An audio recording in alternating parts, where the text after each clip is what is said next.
Bienvenidos al Centro de Capacitación CECADIT. Soy Ivonne Méndez, psicóloga y psicoterapeuta. En esta ocasión los acompañaré en el curso de 3 sesiones sobre psicoterapia de juego infantil. Durante estas sesiones compartiré con ustedes un poco de cómo ha sido este proceso de atención con niñas, niños, adolescentes y sus familias.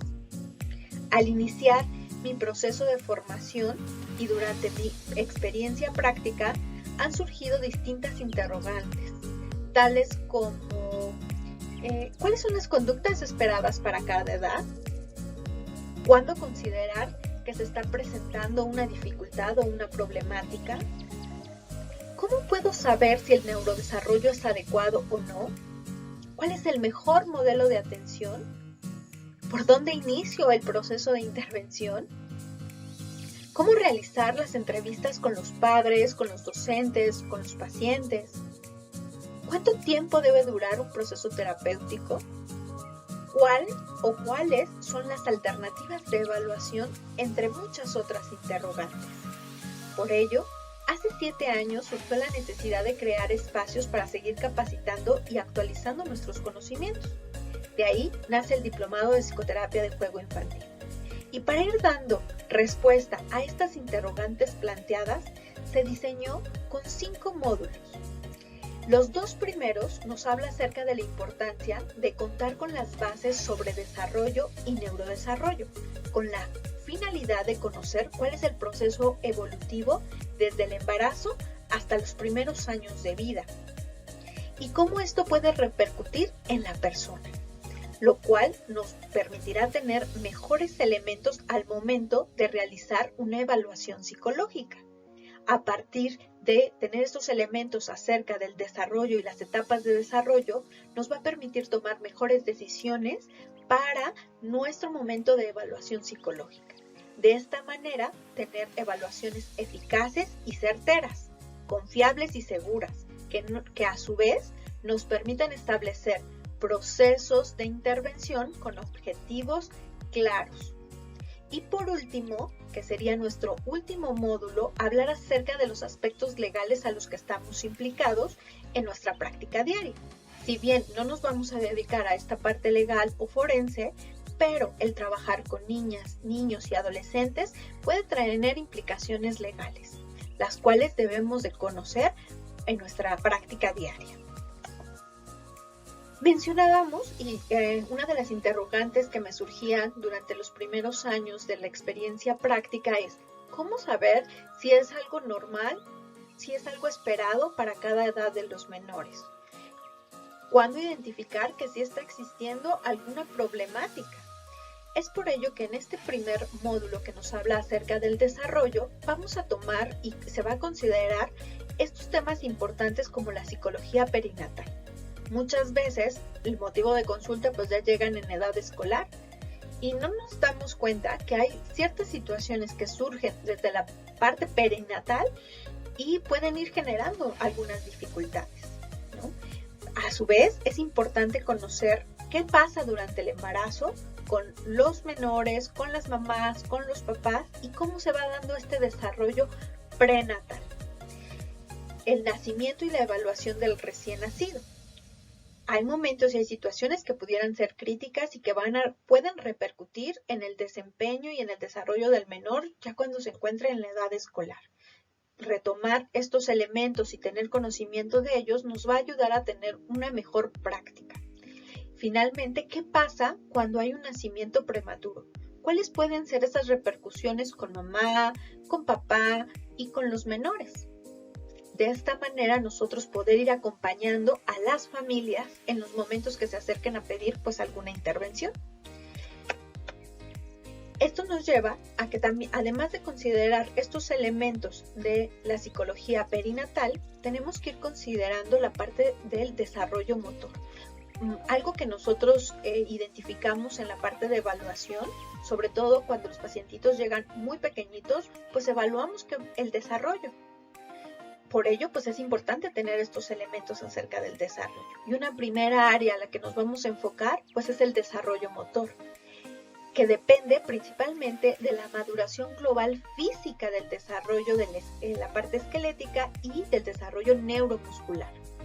Las sucesivas habilidades motoras que se van adquiriendo hacen posible un mayor dominio de nuestro cuerpo entero y se establece en dos categorías, que es la motricidad gruesa y la motricidad fina. A lo largo de cómo va creciendo el menor, pues vamos a ir evaluando qué está pasando con su desarrollo motor. En relación al desarrollo psicológico, los estudios sobre desarrollo humano nos hacen notar la importancia que adquiere el papel de la motricidad en la construcción de la personalidad del niño. Además de hablar del desarrollo físico, también es importante hablar del desarrollo sensorial y perceptual. El concepto de estímulo sensorial tiene el origen en la necesidad de potencializar las capacidades de los niños con alguna discapacidad. Actualmente la estimulación sensorial se considera un método totalmente válido y beneficioso para cualquier menor. Entonces, el nosotros conocer y dentro de la práctica privada o dentro de nuestra práctica como psicólogos clínicos, el ir identificando qué pasa a nivel sensorial, qué pasa a nivel perceptual, nos va a dar mayores elementos para poder generar estrategias de intervención en caso de que sean necesarios. Pero no solo centrarnos en la parte de intervención, creo que también debemos comenzar a trabajar en la parte de prevención. ¿Qué pasaría si comenzamos a trabajar en las primeras infancias? ¿Qué pasaría si en la primera infancia le damos mayor peso, damos mayor importancia e invertimos tanto en la parte económica como en la parte del tiempo? Podríamos lograr que algunas dificultades que se presentan sobre todo en la parte escolar se eviten, ¿no? Generando esta cuestión de estimulación y beneficio para todos los niños y niñas que llegan a nuestro consultorio. El desarrollo en la primera infancia incluye dos aspectos que son estrechamente relacionados, los cuales son la asimilación de las percepciones y el dominio de las nuevas acciones de percepción, que finalmente van a ir dándole estructura al menor en su desarrollo físico, sensorial, motor y sobre todo el desarrollo emocional y social. Hablar del desarrollo cognitivo nos hace hablar de distintas etapas del desarrollo. Uno de los principales representantes que tenemos acerca del desarrollo cognitivo es Jean Piaget. Piaget nos habla de 4 etapas de desarrollo cognitivo. La etapa sensorial, según Piaget, que va de los 0 a los 2 años. En esta etapa vamos a potencializar todo lo sensorial. En la etapa preoperacional, que es de los 2 a los 7 años, es cuando surge el desarrollo del lenguaje y también la simbolización.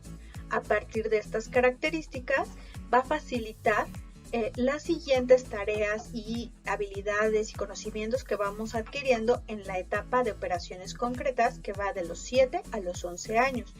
Es muy frecuente que en la práctica privada o en la práctica también pública, los niños que llegan a mayor consulta están entre los 7 y a los 11 años, ya que en las escuelas pues envían a la parte de evaluación y de intervención psicopedagógica y psicológica.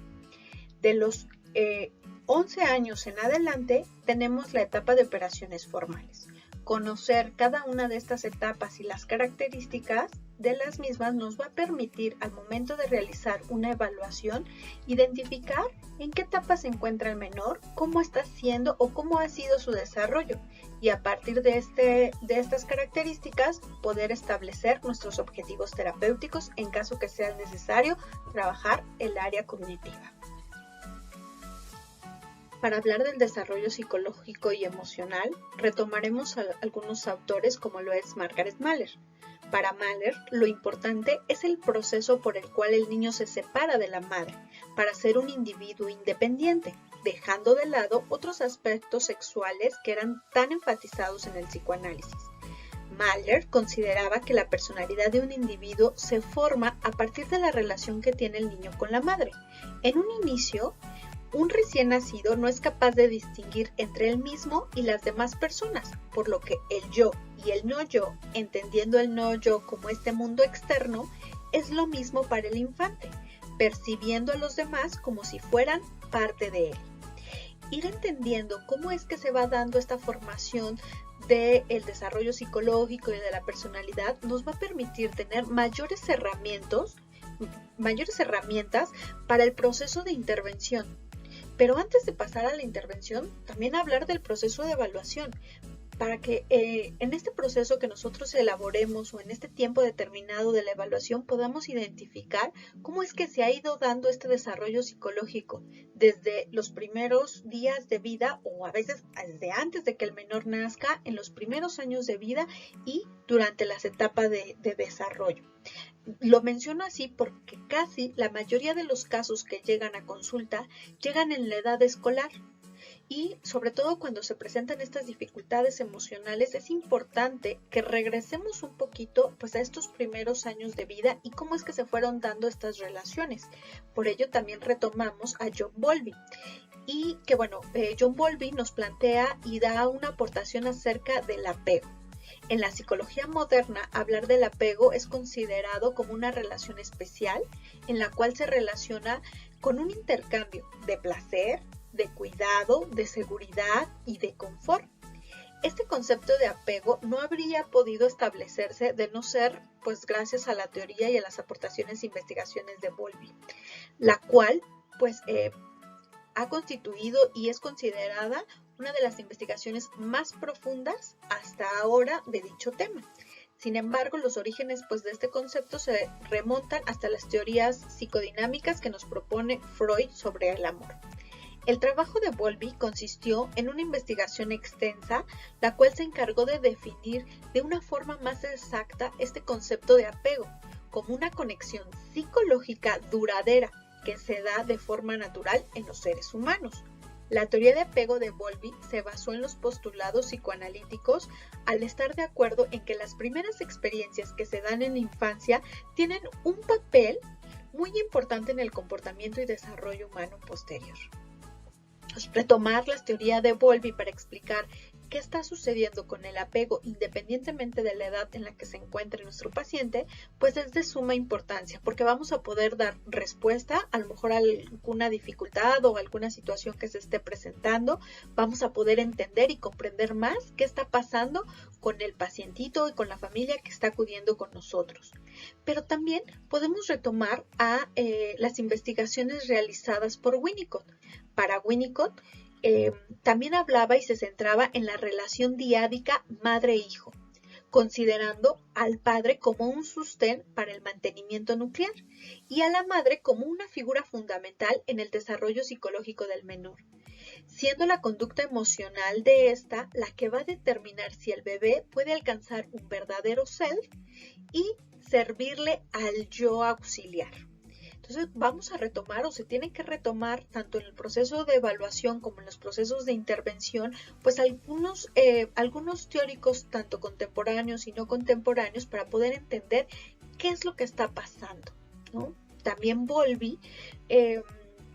también Winnicott nos habla de otro aspecto importante que es el holding o esta conducta de sostenimiento de la madre hacia el bebé, que permite que éste adquiera seguridad y se sienta amado, permitiendo que integre la representación de sí mismo y de los demás.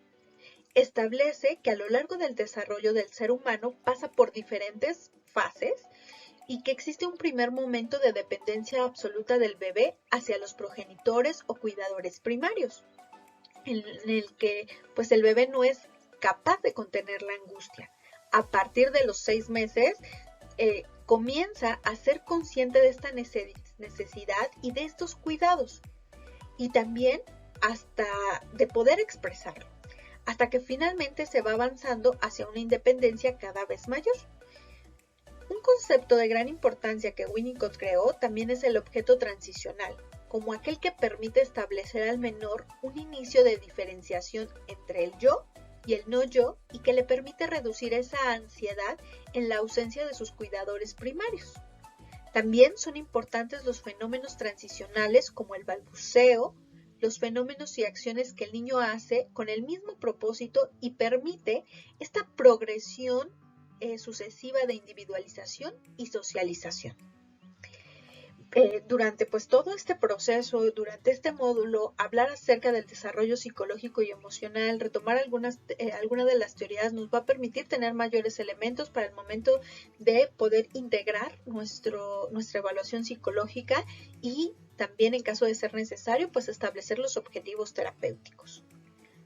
Por otro lado, hablar acerca del desarrollo psicosocial pues es hablar respecto a lo que conlleva acerca de la teoría de Erikson, ya que su teoría está formada por 8 distintas etapas y en cada una de ellas hay 2 resultados posibles. Para Erikson siempre estamos en un momento de crisis. Cada etapa es una crisis que tenemos que ir resolviendo y dependiendo de la edad del menor, pues se van a ir resolviendo estas fases y hay ciertas características que vamos a ir presentando, desde niños hasta adultos.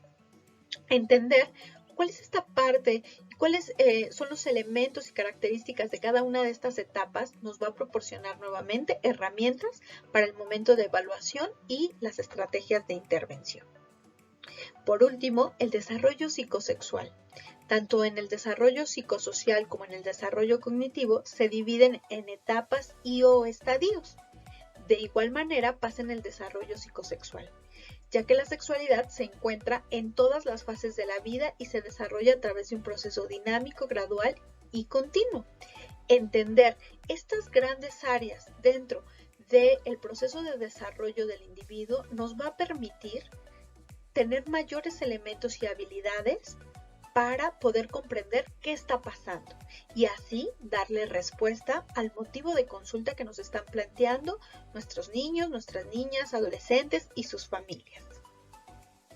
Una vez que hablamos acerca del desarrollo, también es importante hablar acerca del neurodesarrollo infantil.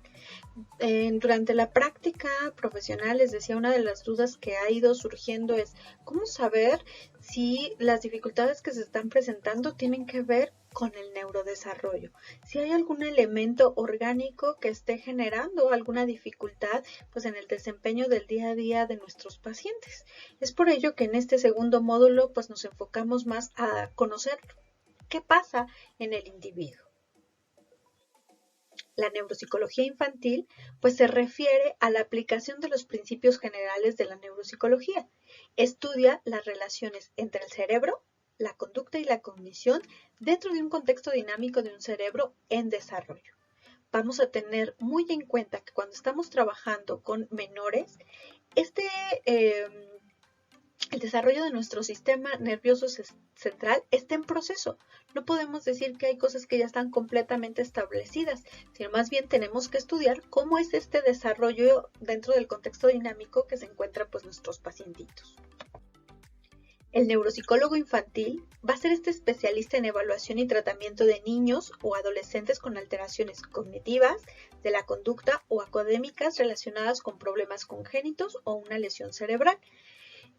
Me parece muy importante que dentro de nuestra práctica clínica, si bien es importante tener estos conocimientos acerca de cómo se da el desarrollo del sistema nervioso central y cómo esto puede ir afectando la parte cognitiva, el rendimiento académico de los individuos, pues no vamos a ser los expertos en el tema y muchas veces requerimos trabajar de manera conjunta el psicólogo clínico con el neuropsicólogo y de esta manera poder dar muchos mejores resultados. La neuropsicología infantil se ocupa fundamentalmente de 3 tipos de problemas: esos desfases en la adquisición de habilidades intelectuales, de las formas de comportamiento que van muy de la mano de los problemas de aprendizaje, los trastornos de conducta unidos al desarrollo y similares, y las secuelas, pues que esto puede traer alguna afectación a temprana edad. Por ello les digo que tal vez como psicólogos clínicos no vamos a intervenir como tal en el área neuropsicológica, pero sí es necesario que lo conozcamos y trabajemos de manera conjunta con un especialista. El desarrollo morfológico del sistema nervioso, ¿no? Vamos a considerar que es secuencial, se rige por principios claros y definidos. El sistema nervioso extiende su desarrollo en la interacción con el ambiente y con los eventos genéticamente programados. Y bueno, en la cuestión, o ahora que estudiamos esta parte del desarrollo, pues identificamos, siempre va a haber un componente genético, biológico con el que ya venimos, pero el ambiente puede ir generando pues algunos cambios, algunas alteraciones, puede ir potencializando las capacidades y habilidades del individuo. La formación del sistema nervioso central se lleva a cabo durante las primeras 20 semanas de gestación. A partir de la semana 20 de vida, de esta vida intrauterina, se lleva a cabo el crecimiento neuronal y la maduración, la cual culmina iniciada la adultez, con la maduración de algunas regiones cerebrales corticales. Durante la etapa fetal ocurren los procesos esencialmente madurativos que van a dar forma final al sistema nervioso. Cuando inicia el periodo fetal, comienza el periodo de crecimiento más dramático en la dimensión radial de las vesículas cerebrales, principalmente la parte de la vesícula telencefálica, en la cual nace la corteza cerebral. Y posteriormente, cuando nacemos, se va dando el proceso de maduración cerebral que va a ir muy de la mano con la estimulación ambiental. El ir conociendo e identificando todos estos procesos, pues nos va a facilitar y nos va a dar también estas herramientas para dar respuesta a los motivos de consulta, poder explicar qué es lo que sucede. En algún momento, en algún curso que hablábamos de neuropsicología, una neuropsicóloga hacía énfasis a esta historia clínica muy detallada del proceso del desarrollo del embarazo. Y yo me quedaba pensando que cuando nosotros como psicólogos clínicos hacemos nuestra historia clínica, sí preguntamos de cómo se fue dando el embarazo y cómo fue el desarrollo del embarazo, pero no lo hacemos de una manera tan minuciosa. Ahora que identificamos que estas primeras 20 semanas son de suma importancia para el desarrollo del sistema nervioso central, pues me doy cuenta del por qué para los neuropsicólogos la historia clínica y hacer énfasis en estas etapas y momentos de vida, pues tiene mucho más sentido. Por ello, el trabajo en conjunto, psicólogo clínico con neuropsicólogo, va a generar y va a traer para nosotros pues mejores resultados. Otro elemento y concepto importante para hablar en el neurodesarrollo es hablar de la conectividad interneuronal. Los procesos relacionados a la maduración cerebral son aquellos encaminados a la organización funcional y a la diferenciación celular, el crecimiento axonal y la sinaptogénesis, la muerte axonal y celular, y finalmente la mielinización. Todos estos están encaminados a alcanzar la conectividad interneuronal y por ende también generar la maduración cerebral.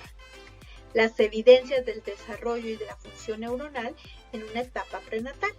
De acuerdo con Caslow, se observan evidencias de la actividad refleja primitiva hacia la sexta semana de gestación, cuando al tocar la piel que rodea la boca se produce una flexión contralateral del cuello.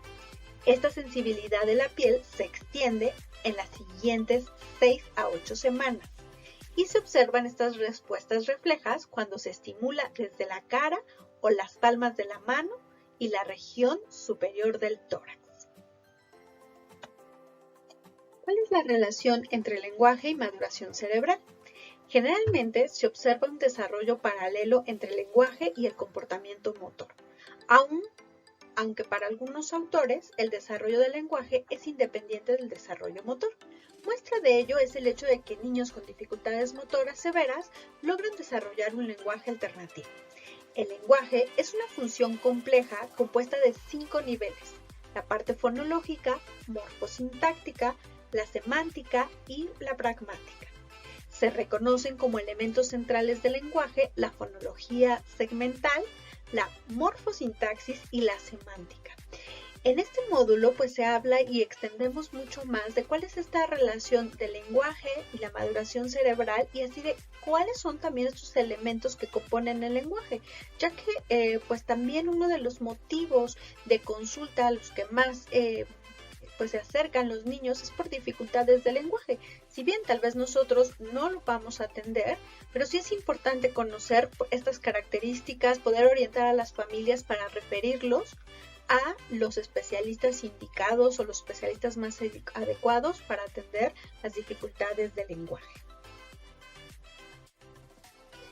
También vamos a hablar acerca del metaconocimiento.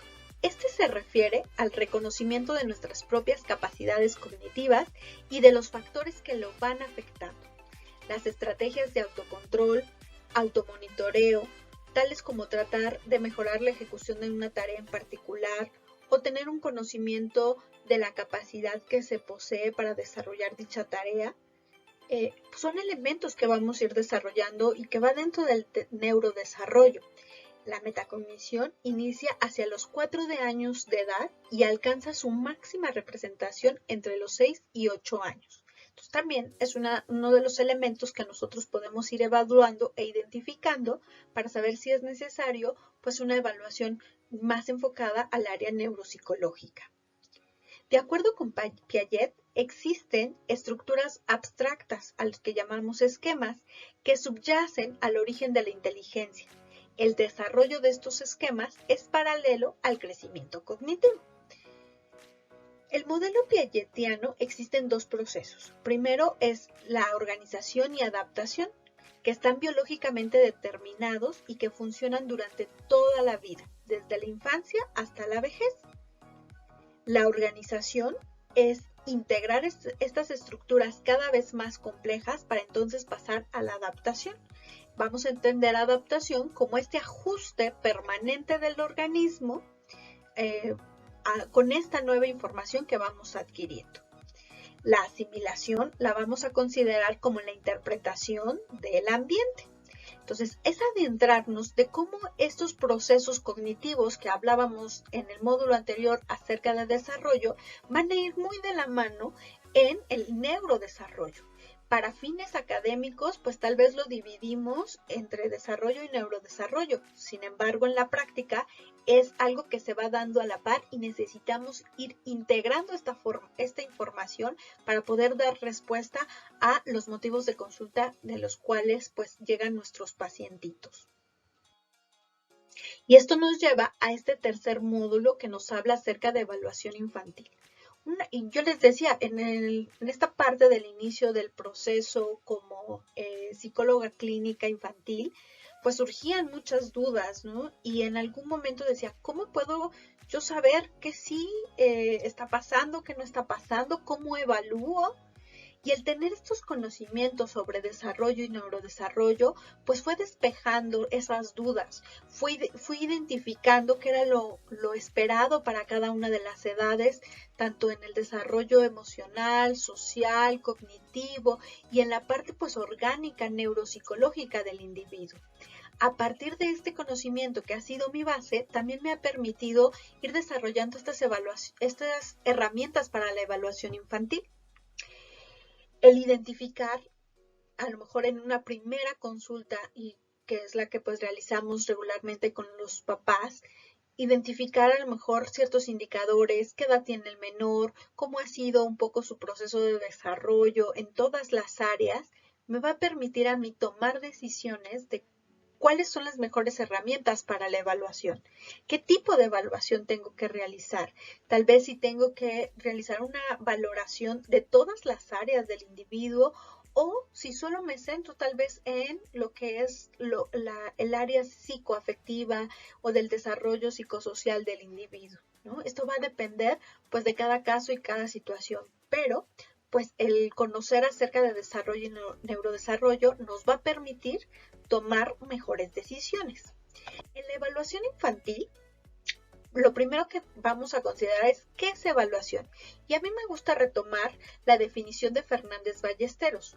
Para ella, la evaluación psicológica es aquella disciplina de la psicología que se ocupa de este estudio científico del comportamiento, a los niveles de complejidad que sean necesarios, de un sujeto o de un grupo de sujetos determinado, en su interacción recíproca con el ambiente físico y social, con el fin de describir qué es lo que está pasando, clasificar en caso de ser necesario, predecir o explicar el comportamiento del individuo. Sé que parte de, pues en el desarrollo y durante la formación muchas veces pues huimos a la cuestión de la investigación. Sin embargo, dedicarnos a la psicología clínica también implica un proceso de investigación, Con cada paciente y cada una de sus familias, nosotros estamos desarrollando una investigación en psicología, donde hay un motivo inicial, hay una razón por la que vamos a realizar o vamos a empezar una investigación. A partir de ese motivo de consulta, nosotros vamos a ir desarrollando hipótesis. Estas hipótesis van a estar fundamentadas con los conocimientos previos que nosotros ya tengamos acerca del desarrollo y neurodesarrollo. Y una vez que formulemos nuestras hipótesis, nos vamos a enfrentar al siguiente paso. ¿Cómo voy a comprobar esta hipótesis? ¿Cómo la voy a aceptar o la voy a rechazar? Y es aquí donde entra esta disciplina sobre la evaluación psicológica, donde tengo que identificar cuáles son las herramientas o los métodos de evaluación con los que contamos. Decidir cuál va a ser el mejor dependiendo de cada caso y cada situación y proseguir a aplicarlo para poder hacer el análisis de estos resultados con nuestra hipótesis y corroborar si estamos en lo correcto o si rechazamos nuestra hipótesis. A partir de corroborar la hipótesis, ir generando objetivos de intervención de acuerdo a los resultados encontrados, para así entonces plantear nuestro programa de intervención. Y entonces, en este proceso de psicólogos clínicos, estamos siguiendo un proceso de investigación. A lo mejor eso a lo que le oíamos en un primer momento es algo que estamos realizando con cada uno de nuestros pacientes. ¿Para qué evaluamos? Vamos a evaluar para conocer las causas y los factores que están incrementando, motivando o alimentando el motivo de consulta. Aquí es conocer cada caso, cada familia, cada paciente y complementarlo con la información teórica que tenemos. Además de la evaluación, nos va a permitir conocer el desarrollo psicobiológico del niño y entonces poder identificar si las conductas que está presentando, si los pensamientos, sensaciones, emociones son esperadas para su edad o no. O cómo ha ido esta parte del proceso psicobiológico del niño para poder dar una respuesta al motivo de consulta. A partir de conocer causas, factores y conocer el desarrollo psicobiológico del niño, vamos a poder formular un juicio clínico. Este juicio clínico nos va a permitir describir, clasificar, predecir qué es lo que pudiera pasar con cada caso, cada situación.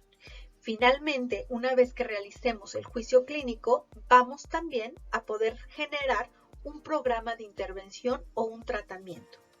A lo largo de algunos años de experiencia me he dado cuenta que cuando sigo este proceso de evaluación, hemos tenido o tengo mejor adherencia terapéutica y también mejores resultados en el momento de realizar mi tratamiento y ir haciendo una valoración del tratamiento, si este está teniendo efectividad o no. Y eso me ha llevado al siguiente modelo de trabajo tanto con niños como adolescentes y dividir mi proceso práctico en estas fases. Una primera fase es la fase de evaluación, donde tengo mi encuentro o mi primer encuentro con la familia, que sería nuestra entrevista inicial.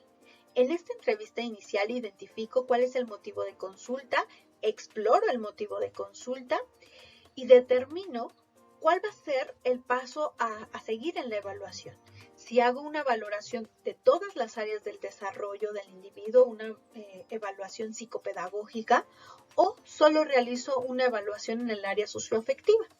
Esta puede variar en el número de sesiones, pues dependiendo de las pruebas, de las técnicas y herramientas que voy a utilizar. Una vez que realizo esta fase de evaluación, hay un segundo momento que es muy importante, donde cito a los padres para poder darles los resultados, ya sea a los padres o a los tutores, donde les doy los resultados y le explico qué fue lo que yo encontré en la evaluación y cómo esto me ayuda a dar respuesta al motivo de consulta. También, en una sesión diferente, doy estos resultados a los menores, donde les explico, oye, ¿recuerdas que estuvimos realizando algunas preguntas, que realizamos algunos dibujos, que creamos algunas historias? Bueno, pues en este proceso identifiqué y voy explicando cuáles fueron los resultados encontrados también con el menor. A partir de este punto de resultados, les explico y les menciono cuáles van a ser nuestros objetivos de intervención y cuál va a ser el proceso de nuestra intervención, para entonces dar paso a esta segunda fase, la intervención como tal. En el modelo de intervención, por lo regular, siempre trabajo tanto con los menores como con los padres. Tengo 3 sesiones con el menor y la cuarta sesión es la sesión con los papás, donde voy a dar retroalimentación de cómo he ido avanzando, de qué es lo que vamos trabajando dentro de la consulta, y también voy dejando ciertas tareas para que ellos realicen en casa. Un punto muy importante es que el trabajo en la psicoterapia es un trabajo en conjunto, es un trabajo en equipo, de la familia, del menor, del terapeuta y en muchas ocasiones también del contexto escolar. Y si todos estos contextos estamos trabajando en la misma línea y vamos teniendo tareas hacia la misma meta, los resultados puede ser que los veamos mucho más pronto. Pero a la par que estoy teniendo estas sesiones de intervención tanto con los menores como con las familias, voy realizando una evaluación de mi intervención para darme cuenta que lo que estoy haciendo, lo que estamos trabajando dentro de consulta, lo que estamos dejando de tarea o actividades en la cuestión familiar, está teniendo la efectividad. ¿Qué estrategias me están funcionando o están teniendo efectividad en la familia? ¿Cuáles no? ¿Qué estrategias funcionan con los menores y cuáles a lo mejor no están funcionando para poder ir perfeccionando y para poder ir dando resultados de una manera mucho más rápida? Hace algunos años los procesos terapéuticos podían durar mucho más. Sin embargo, ahora en el día a día y en esta vida contemporánea que estamos teniendo, con estas modificaciones a los procesos que estamos realizando, han sido, esto se ha tenido que ir cambiando y los procesos han tenido que ser mucho más rápidos a lo que en algún momento se estaba planteando. Esto y la duración del proceso, que también era una de las dudas que me surgía, ¿cuánto tiempo tiene que durar un proceso terapéutico? También va a ir mucho en función del modelo terapéutico que nosotros estemos utilizando, que lo vamos a ver en nuestra siguiente sesión, ¿no? ¿Cuáles son estas características de los modelos? Hay modelos que son mucho más directivos, hay modelos no directivos, donde el proceso puede ser un poco más largo o podemos tener procesos mucho más cortos. Y bien, finalmente esto es parte de los 3 primeros modelos que trabajamos en el diplomado de psicoterapia infantil. Siempre nos resulta muy poco el tiempo para hablar acerca de todos estos elementos importantes del desarrollo, del neurodesarrollo, de la evaluación. Durante todos estos modelos vamos a ir abordando, por ejemplo, en lo que es el módulo de desarrollo, vamos a evaluar también características del apego, ¿no? ¿Qué apego es el que se está formando? ¿Cuál es el temperamento de los menores? Algunas escalas del desarrollo infantil.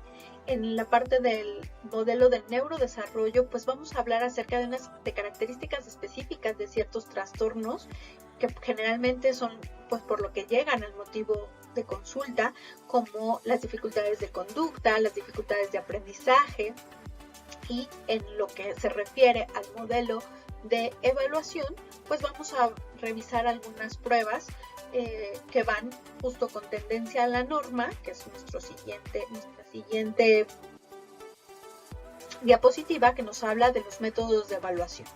El primer método nos habla de medidas con referencia a la norma, que van a ser todas estas pruebas que han sido validadas, estandarizadas en población mexicana o diseñadas en población mexicana, pero a partir de procesos estadísticos complejos.